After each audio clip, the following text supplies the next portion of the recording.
Good day, everyone. My name is Balisa Mulaba. I am based in the Terfontein campus. I'm currently doing graphic multimedia web design, and the book that I'm doing is 7 Habits of Highly Effective People. It is written by Stephen Covey, and he is an American educator, author, businessman, and he's also a keynote speaker. Good morning, everyone. My name is Amanda Kamata. I learned in Believers Care Society. I am doing call center. The author's definition of highly effective people is the author doesn't focus on personal. The author focuses on personal and interpersonal effectiveness. Good day. My name is Pinky Langa. I am based in Lenasia. And the course that I'm doing is office administration. And then the book that I chose is 7 Habits by Steve Covey. Steve Covey in the book speaks about the effectiveness of a person, the morals, and the power of the things you can do in life, and that you don't have to rely on anybody but yourself.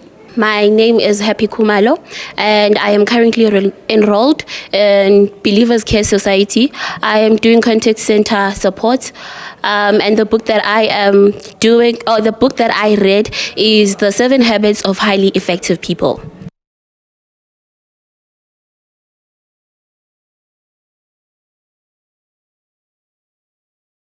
Hi everyone, my name is Bongiwe Nkobi. I'm studying graphics and multimedia and web design at Believers Care Society in Terfontein. So the habit that I consider to be important in my life is the habit of being proactive. So between a thought or an emotion and a reaction, there's this gap that exists in that space, so which is consciousness. So within that space, that will determine how you approach your life and your goals as a person. So personally, for me, as being a proactive person, that means I will do whatever it takes to be determined to achieve my goals, but remembering the correct principles in order for me to succeed.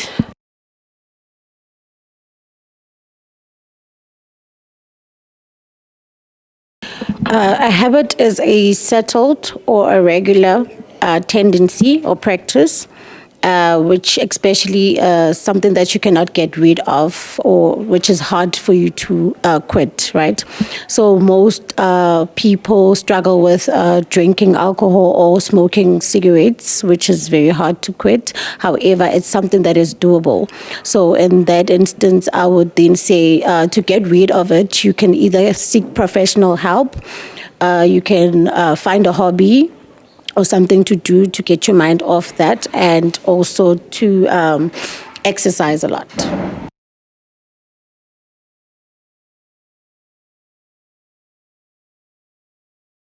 Well, I would say it will be the win-win habit.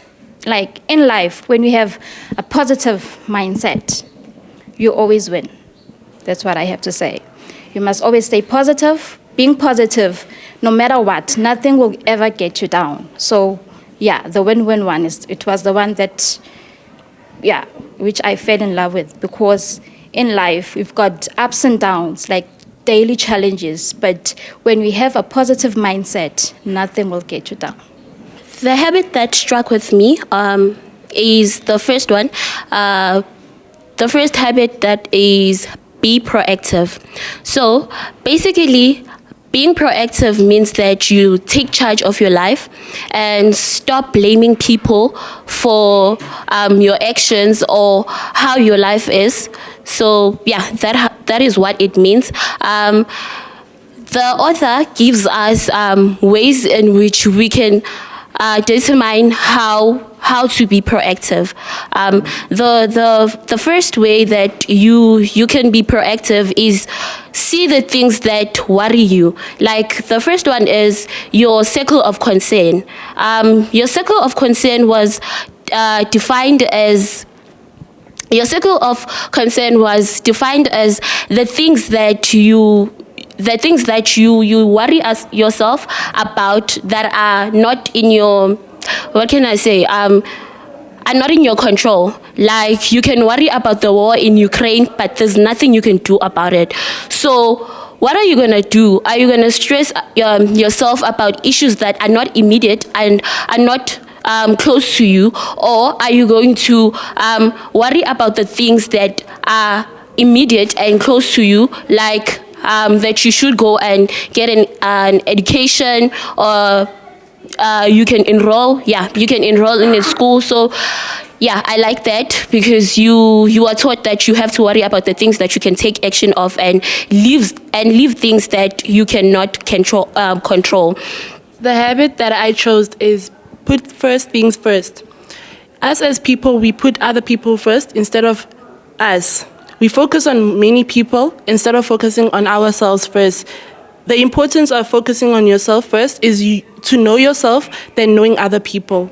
I chose seek to understand first before making yourself understood. Before making yourself understood, you're more likely to avoid saying things on reflections that you shouldn't be saying to other people.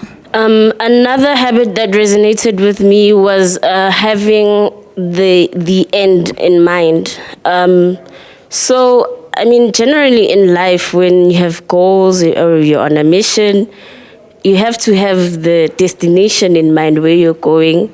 Yes, it's about the journey, but getting to where you want to get is very important as a person. All of us, I think we can all relate with that.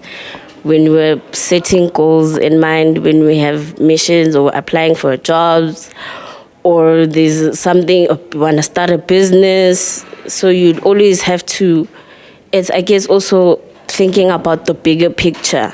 And the bigger picture has the end in mind. So that for me resonated because that's what I want to do with everything from now on, after reading the book, with everything that I set myself to do in life.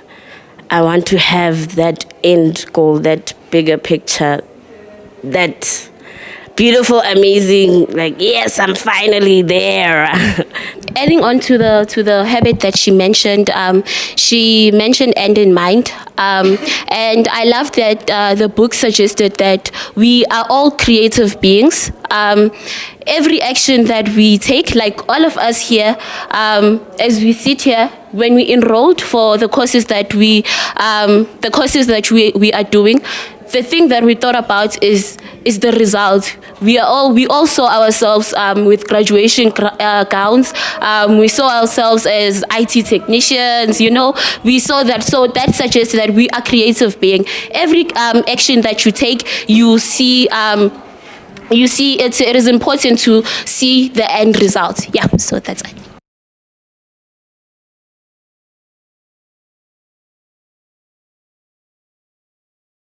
The main purpose of this book is to empower people and to let people not think less of themselves, that they can do more, even if they don't have anything. Like, strive for more and never giving up in life. The main purpose of the book is it moves you from independence to interdependence. So for me, the main purpose of this book is to teach us as people, as individuals, how to be mature, especially in these 5 areas of our lives, emotionally, physically, mentally, spiritually, and of course financially. So if we're going to replace our basic needs, we're going to replace them with self-actualization at that point. And then when we self-actualize, we are going to self-transcend, and then us as individuals in society can be fully functional and effective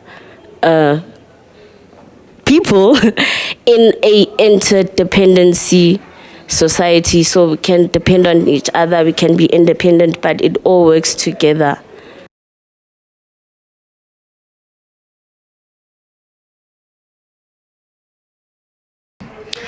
I think there's habits that we have mentioned as the people who have read the book. We have mentioned them to you. You guys, I don't think there's anyone in the audience who has read the book. And the habits that we've mentioned, I think they can help you. There are some points that you have picked up and you took something from them, and now you are going to implement them somewhere in your life. A habit, for it to become something that you do, like as a routine, it takes like 6 weeks. So for someone who hasn't read the book, as she was mentioning, implementation, it will teach you how to effectively implement your plans, your goals that you've maybe been struggling how to do before. So when these things become a habit, you just do it subconsciously without even really like cracking your brain about it. So it will teach you a lot of things that will help you as a functioning adult in life.